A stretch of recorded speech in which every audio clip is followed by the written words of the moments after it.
पटना के फुलवारी शरीफ छात्रा मौत मामले में जांच अब वैज्ञानिक तरीके से आगे बढ़ाई जा रही है। एसआईटी ने घटना के हर पहलू को समझने के लिए मंगलवार को क्राइम सीन का रिक्रिएशन कराया।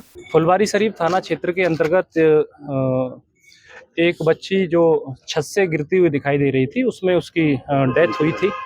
तो उसके संबंध में एक एसआईटी का गठन किया गया था एसडीपीओ फुलवारी 1 के नेतृत्व में, और जिसमें अन्य थानों के भी अनुसंधानकर्ता थे।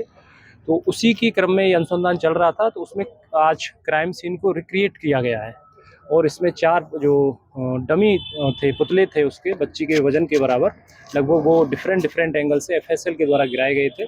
और इसमें हम लोग एक्सपर्ट ओपिनियन लेंगे कि क्या क्या स्थितियां रही होंगी उस समय तक, और जब हमें रिपोर्ट मिल जाएगी आप लोगों के साथ इसमें शेयर करेंगे। कितनी डमियां आज बनाई गई सर? 4 टोटल 4 को। क्या होगा उसका वेट? लगभग वो जो मृतका थी उनके वजन के आसपास ही रखा गया है, जैसा एफएसएल के इंस्ट्रक्शन थे उसी के अकॉर्डिंग हम लोग। सर कितना कारगर होता है ये बहुत कारगर होता है। इसमें आप जब क्राइम सीन को रिक्रिएट करते हैं तो आपको उन परिस्थितियों के बारे में पता चलता है कि क्या, जैसे इसका सिंगल इम्पैक्ट रहा उस पर, या मल्टीपल इंजरी में इम्पैक्ट था, या इसको धक्का दिया गया था, या स्वतः गिरी थी। ये सारे जो क्वेश्चंस हैं, जो चीज़ें हैं, इनके बारे में पुलिस को पता चलेगा। उसमें एक जो विशेषज्ञ एजेंसी है उसकी जो ओपिनियन होता है उसकी मदद से फिर हम लोग अपनी इन्वेस्टिगेशन को पूरा करेंगे।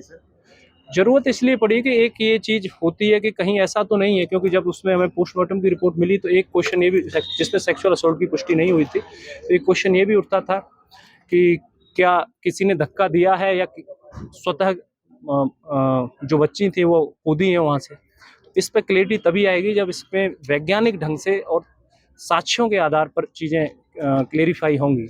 उसी को ध्यान में रखते हुए उसकी जरूरत है। इससे क्लियर हो जाएगा। जब क्राइम सीन को रिक्रिएट किया गया है तो हम लोग इसमें क्लियर हो जाएगा। फिर इसमें हम क्वेश्चंस फ्रेम करके पूछेंगे जिन जिन बिंदुओं पर पुलिस को डाउट है, तो इसमें एक्सपर्ट ओपिनियन ये लोग अपना देगा। पुलिस का कहना है कि इस सीन रिक्रिएशन से ये स्पष्ट हो सकेगा कि छात्र गिरने की घटना हादसा थी या इसमें किसी की भूमिका थी। एफएसएल और एक्सपर्ट की रिपोर्ट के आधार पर आगे की जांच और पूछताछ की दिशा तय की जाएगी। देखिए, एफएसएल की टीम को लाया गया है और जो उसमें विभिन्न पहलुओं पर जांच कराया जा रहा है। सीन का रिक्रिएशन करा के देखा जाएगा कि कोई इसमें कोई गलत हुआ है या कोई सुसाइड का मामला है कि हत्या का मामला है, उसी के लिए रिक्रिएशन कराया जाता है।